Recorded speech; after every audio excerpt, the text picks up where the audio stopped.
Admitted. The Strange Tale of Depsey the Rabbit. Chapter 36. The Corruption Revealed. Meanwhile, in a sterile monitoring room lined with screens showing dozens of cartoon worlds, Dr. Dinglegreen's elongated possum form leaned over a control panel. His needle-sharp teeth glinted in the blue light as he noticed an anomaly in the data streams. "Mr. Mystery," he called, his voice carrying surgical precision. "Projector reading 447 is showing irregular signal patterns." Mr. Mystery materialized behind him, red eyes reflecting the wall of screens. Each monitor showed different cartoon characters going about their enhanced routines. Perfect performances, flawless entertainment, all serving their greater purpose. But one screen flickered differently.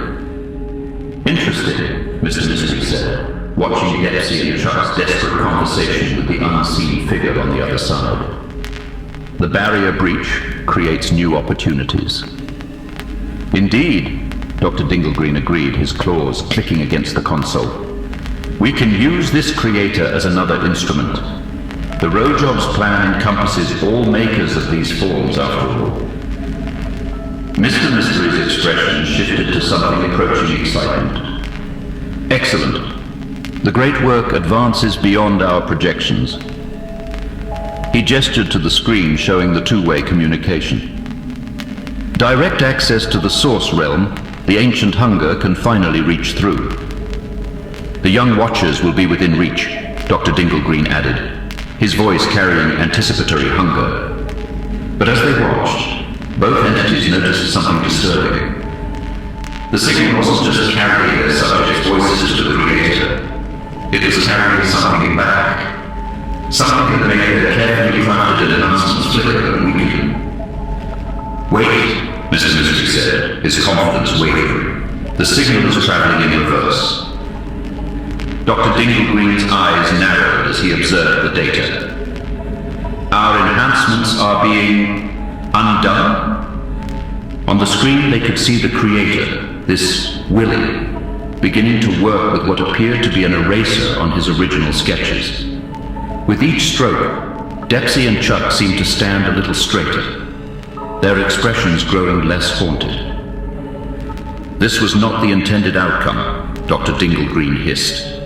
Mr. Mystery's red eyes blazed as he processed this development. "Perhaps we corrupt the creator instead of the creations, turn his restoration into our amplification." His voice dropped to a whisper that seemed to echo from dimensions beyond. "The Rojob hungers for pure sources most of all." Back in his studio, Willie pulled out his pink eraser and positioned it carefully over one of the tentacle marks near Depsey's face on the original sketch. The moment the rubber touched paper, something extraordinary happened. On screen, Depsey's image brightened slightly, some of the guilt and shadow lifting from his features. His red bow tie seemed to regain a bit of its original cheerful positioning. "It's working," Chuck said, wonder in his voice. "You're actually fixing us."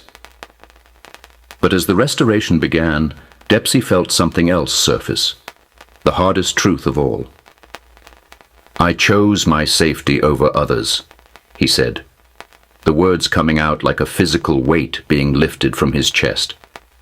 "Every single victim, every time I could have refused, could have fought back, could have warned someone, I chose to protect myself instead.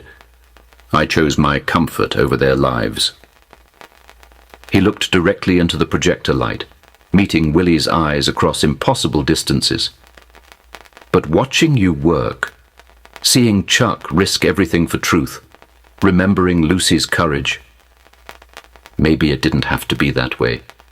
Maybe I could have chosen differently." "These are mine," Willie said, pressing the eraser more firmly against another mark. "Nobody else gets to change them. Nobody corrupts what I created with love." But as he worked, the studio began to feel different. The temperature dropped noticeably, and his drawing tools seemed to resist his movements. The eraser felt heavier in his hand, and the pencil lines on his sketches appeared to darken without his touch. "They know what you're doing," Chuck warned through the connection. "They're going to fight back." Willie looked up from his work, meeting their eyes through the impossible dimensional bridge. Let them try. Lucy was right. You deserve to be what I originally created, all of you. He pulled Lucy's character sheet from the folder, studying every delicate line he'd drawn for his porcelain princess. She exists here, he said, tapping the sketch. Every detail, every curve, every rosy cheek. If this connection works both ways, if I can fix corruption... The tentacle marks on all his sketches seemed to writhe more violently now, sensing the threat to their influence. But Willie adjusted his desk lamp for optimal working light and settled in for what he knew would be a battle. Nobody messes with my characters, he said quietly, beginning the systematic restoration of everything that had been stolen from his creations.